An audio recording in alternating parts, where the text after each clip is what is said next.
اسی طرح میرے بھائی اگر کوئی حلال کما رہا ہے، بے شک جتنا زیادہ کما رہا ہے حلال ہے نا، کیپ اٹ اپ، کماؤ بھائی، بہت اچھی بات ہے، چاہے وہ مولانا ہو، چاہے وہ عام آدمی ہو، چاہے تبلیغ والے ہوں، چاہے وہ اب لوگ کہتے ہیں تبلیغ والے لینڈ کروزر میں گھوم رہے ہیں، تو بھائی لینڈ کروزر میں گھومنا کون سے مسلک کے عالم کا فتویٰ ہے کہ ناجائز ہے؟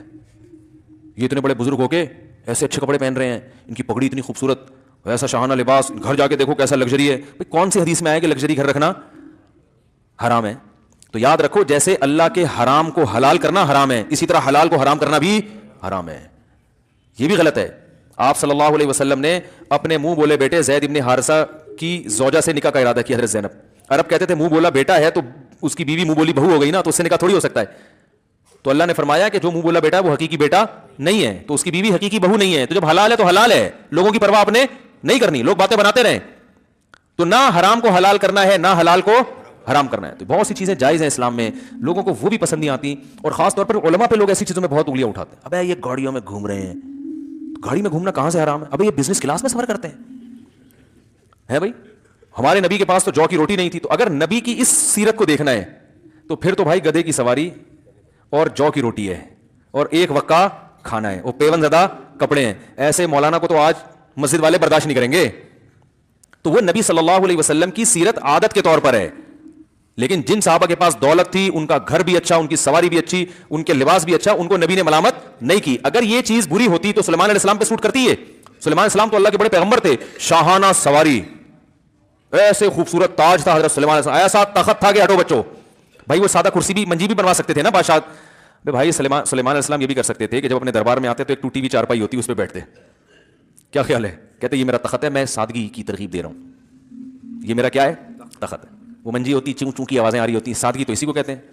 لیکن سلیمان علیہ السلام کا تخت ایسا عالی شان، ملکہ سبا نے جب وہ تخت دیکھا تو اس کے چھکے چھوٹ گئے، ہوش اڑ گیا، بھائی ایسا عالی شان اور ایسا لگژری محل بنایا تھا کہ فرش اتنا خوبصورت تھا کہ ملکہ سبا جب فرش پہ چلنے لگی ہے تو اس نے اپنے پائنچے اوپر کر لیے کہ تالاب ہے، یہ پانی ہے، انہوں نے کہا پانی نہیں ہے شیشہ ہے۔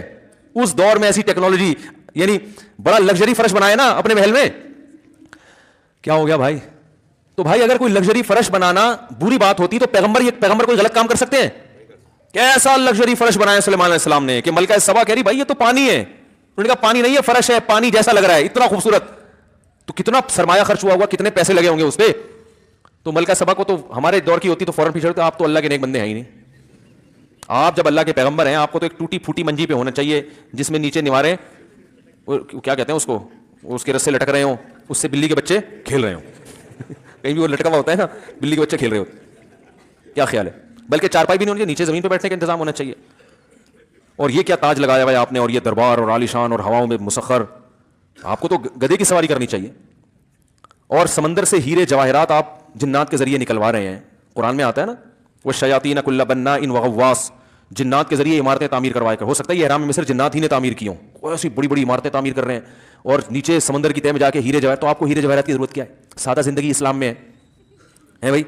بہت زیادہ آپ کو اپنے تخت کو اور تاج کو خوبصورت بنانے کا شوق ہے تو بھائی چمک پٹی خرید لے کہیں سے، کیا خیال ہے بھائی؟ چمک پٹی کسی دکان سے لے لیں، چمکیلی لگتی ہے، رات میں لگا لیا چمک پٹی، یہ ہیرے ڈائمنڈ پتہ کتنا، اس ہر دور میں ڈائمنڈ مہنگا رہا ہے، اتنے سے ڈائمنڈ کروڑوں روپے کے ہوتے ہیں، وہ ڈائمنڈ نکالنے کے لیے جنات کی تشکیل ہو رہی، جاؤ سمندر میں ڈائمنڈ نکال کے لاؤ، ہیرا نکال کے لاؤ، زینت کے طور پہ بھی استعمال کریں گے اور بزنس بھی کریں گے، ٹھیک ہے نا، لے کر آؤ، اور بڑی بڑی عمارتیں۔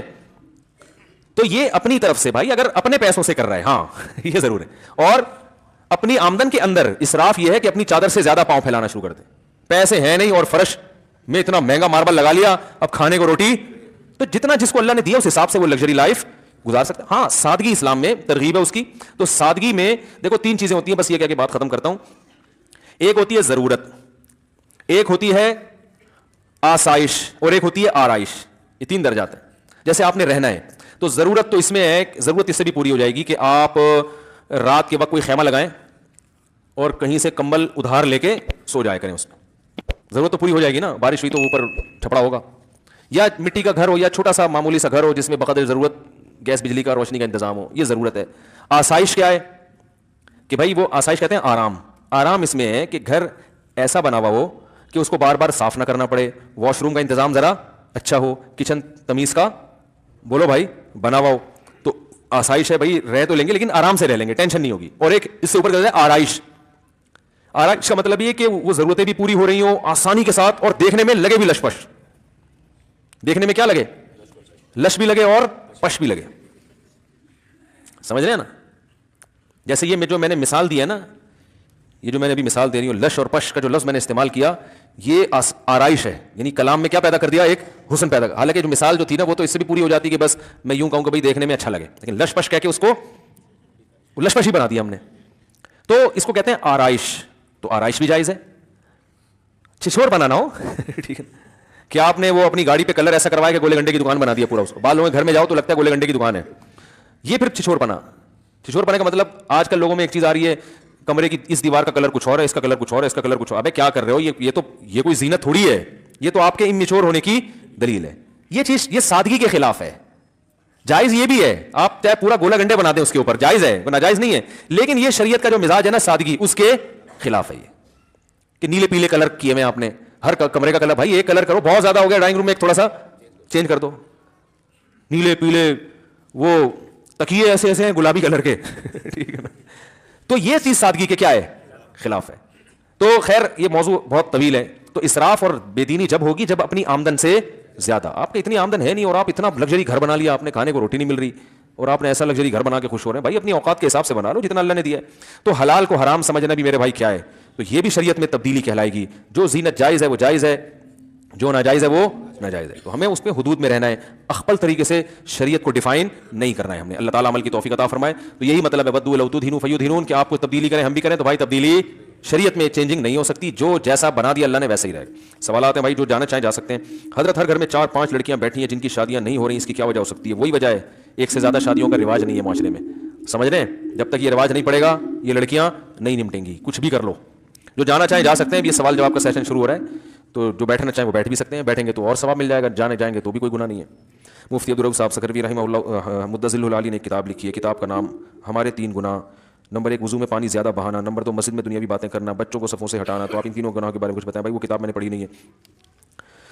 بڑے بڑے علماء جو ہوتے ہیں نا, مفتی عبدالرؤف صاحب بہت بڑے عالم ہیں, بزرگ ہیں, تو اتنے بڑے علماء کے بارے میں کسی چھوٹے سے نہیں پوچھنا چاہیے. یہ بے ادبی میں آتی ہے چیز کہ انہوں نے یہ کہا ہے, آپ اس بارے میں تبصرہ کریں. ان سے میرے بارے میں پوچھیں آپ کہ مفتی طارق مسعود صاحب نے یہ بات کی, حضرت آپ بتائیں یہ صحیح کی ہے کہ. تو وہی بات ہے نا, تمیز مارکیٹ میں کیا ہو رہی ہے, لوگ ایک دوسرے کا مقام نہیں دیکھتے, مرتبہ نہیں دیکھتے. تو آپ جو ہے نا, خیر زیادہ لمبی بات ہو جائے گی, پھر پورا بیان ہو جائے گا اس پہ. حضرت عبد المطلب نے کس بات کے لیے منت مانی تھی جس میں حضرت عبداللہ کی قربانی کا قرآن نکلا تھا؟ وہ منت تھی کہ ابرہا کا لشکر اگر اللہ نے اس کو تباہ کر دیا اور بیت اللہ کو بچا لیا تو میں اب عبداللہ کو ذبح کروں گا, اپنے بیٹے کو. کیا آب زمزم میں حضور صلی اللہ علیہ وسلم کا لعاب مبارک شامل ہے؟ جی ہاں بالکل شامل ہے. استاد جی اللہ تعالیٰ انسان کو کس طرح چلا رہا ہے؟ استاد جی گھر میں کس طرح, رائٹنگ سمجھ میں نہیں آ رہی بھائی, ٹائم کم ہوتا ہے نا. باہر جاتے ہوئے عورت کو کپڑا, عبایا, چادر وغیرہ کتنا نکالنا چاہیے؟ دیکھیں عورت کا جو پردہ ہے نا, ایک ہے بیسک پردہ, بنیادی, جو ہر عورت نے کرنا ہی کرنا ہے.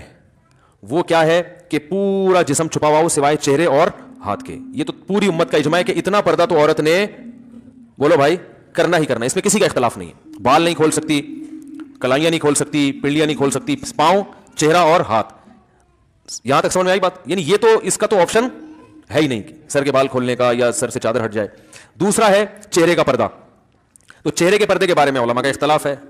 امام ابو حنیفہ رحمہ اللہ کی رائے یہ کہ چہرے کا پردہ فرض نہیں ہے. امام شافعی اور امام احمد بن حنبل کی رائے یہ کہ چہرے کا پردہ بھی فرض ہے. بالکل ایسے ہی وہ کہتے ہیں اس میں بھی سرے سے کوئی آپشن عورت کے پاس ہے ہی نہیں. وہ چہرہ لازمی ہر قیمت پہ اس نے چھپانا ہے, اس میں گنجائش کا پہلو نہیں ہے. جیسے سر کے بال چھپانے ایسے چہرہ بھی چھپانا. امام حنیفہ کی جو اصل رائے ہے وہ یہی ہے کہ چہرے کا پردہ فرض نہیں ہے اصل کے اعتبار سے. تو چہرے کا پردہ جو فرض ہے وہ جہاں فتنے کا خوف ہوگا تو وہاں فرض ہوگا, جہاں فتنے کا خوف نہیں ہے وہاں فرض نہیں ہے. فتنے کا خوف ہو پھر بھی فرض نہیں ہے, ایسی کسی فقیہ کی رائے نہیں ہے. کیونکہ قرآن مجید کی جو آیت ہے نا, یدنین علیہن من جلابیبہن, جب گھر سے باہر نکلو تو اپنے اوپر چادریں ڈال لیا کرو, تو ظاہر اس میں چہرہ بھی آئے گا. تو وہ فتنے کے خوف ہی کے موقع پر اللہ نے فرمایا. تو جہاں بھی فتنے کی نوعیت چاہے کسی بھی نوعیت کی ہو, تو اس پر علماء کہتے ہیں کہ جوان عورت کے چہرے میں فتنے کا خوف بہرحال موجود ہے. سارے تو مسائل چہرے ہی سے پیدا ہوتے ہیں نا, تو اس لیے فتنے کی وجہ سے چہرے کا کے چھپانے کا حکم دیا جائے گا. اور فتویٰ اسی پر ہے کہ اگر کوئی جوان عورت چہرہ نہیں چھپاتی تو وہ گنہگار ہوگی. امام حنیفہ کا جو قول ہے نا چہرہ فرض نہیں ہے, وہ اس صورت میں کہ جب فتنے کا خوف نہ ہو. یعنی یہ اس میں ایک نرم پہلو نکلتا ہے کہ بعض دفعہ ضرورت ہوتی ہے چہرہ کھولنے کی, بعض دفعہ خوف ہی نہیں ہوتا بالکل بھی. تو اب متاخرین حنفیہ کا فتویٰ اسی پر ہے, اور اسی پر تقریباً سارے علماء جو فقہ حنفی کو فالو کرنے والے ہیں سب متفق ہو چکے ہیں, اور آج سے نہیں, آج سے 700-800 سال پہلے یہ فتویٰ دیا جا چکا ہے کہ اب عورت کو چہرہ کھولنے کی اجازت نہیں ہے, کیونکہ نبی صلی اللہ علیہ وسلم کے دور میں باندیاں ہوتی تھیں, بیویاں بہت کثرت سے, تو حلال اتنا زیادہ ملتا تھا کہ حرام کی طرف لوگوں کے قدم نہیں جاتے تھے.